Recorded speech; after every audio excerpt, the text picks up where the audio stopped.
Bonjour Idrissa. Oui, bonjour, Graham. Vous êtes à Ouagadougou, au Burkina Oui. Faso, votre pays, on vous écoute.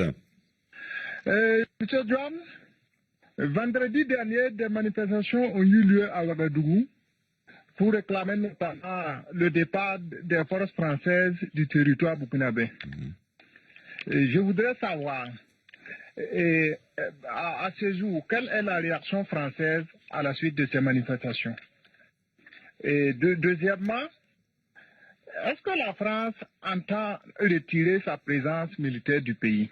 Quel avenir pour les forces spéciales françaises basées au Burkina Faso? Bonjour Franck Alexandre. Bonjour Juan. Journaliste, spécialiste des questions défense à RFI, Idrissa le rappelait à l'instant, vendredi il y a eu une nouvelle manifestation contre la présence militaire de la France, manifestation qui a visé l'ambassade de France à Ouagadougou, mais aussi la base militaire de Camboisin, qui est située à la périphérie effectivement de la capitale, et c'est là même où sont stationnés les éléments de la force Sabre.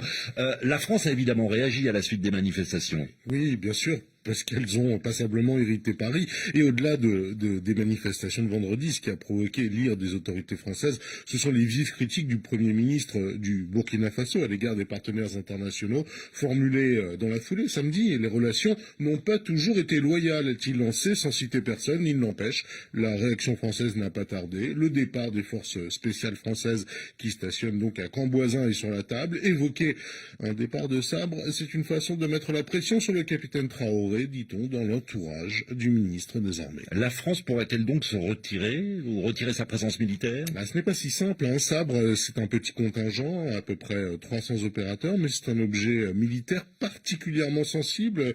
Ces forces spéciales ont pour mission, vous le savez, de neutraliser les têtes de réseau des groupes armés terroristes qui évoluent au nord du Burkina, le long de la frontière malienne. Trouver une nouvelle base, ce ne sera pas si simple donc. Voilà, donc le ministre français des Armées qui n'écarte pas un départ de la force Sabre. Vous avez une autre question, Idrissa? Oui, John. Ma dernière question. Après plus de 10 ans de présence au Burkina Faso, est-ce que vous pouvez m'expliquer un bilan de l'opération Sabre? Peut-on dresser un bilan, Franck Oui. Alexandre? Je disais, donc, vous savez, il y avait des opérations militaires menées par Barkhane, et puis il y avait les opérations spéciales menées par Sabre. Et Sabre, sa vocation, ce sont les têtes de réseau, les chefs djihadistes. Et je citerai simplement deux noms pour expliquer quel est le bilan exemplaire de l'action de Sabre. C'est Walid al-Sahraoui, neutralisé, donc c'est le chef et fondateur de l'État islamique au Grand Sahara, neutralisé par les forces spéciales le 15 septembre 2021, et enfin Abdelmalek Droukdel, le chef d'Al-Qaïda au Maghreb islamique, éliminé lui en juin 2020 par la force Sabre. Voilà, les deux têtes de réseau des deux gros groupes terroristes qui évoluent au Sahel. Ça veut dire que le départ de Sabre sera très dommageable pour la suite des opérations et la lutte contre le terrorisme. Plus globalement, quel avenir, Franck Alexandre, pour les forces françaises en Afrique? Vous savez, l'opération Barkhane a officiellement pris fin le 9 novembre dernier. C'était l'annonce du président de la République. L'armée française, elle a quitté le Mali le 15 août dernier, poussée, vous le savez aussi, vers la sortie par la junte malienne. Aujourd'hui, 3000 soldats sont toujours présents au Sahel, au Niger et au Tchad notamment. Le président Emmanuel Macron souhaite une refonte totale du dispositif d'ici l'été prochain.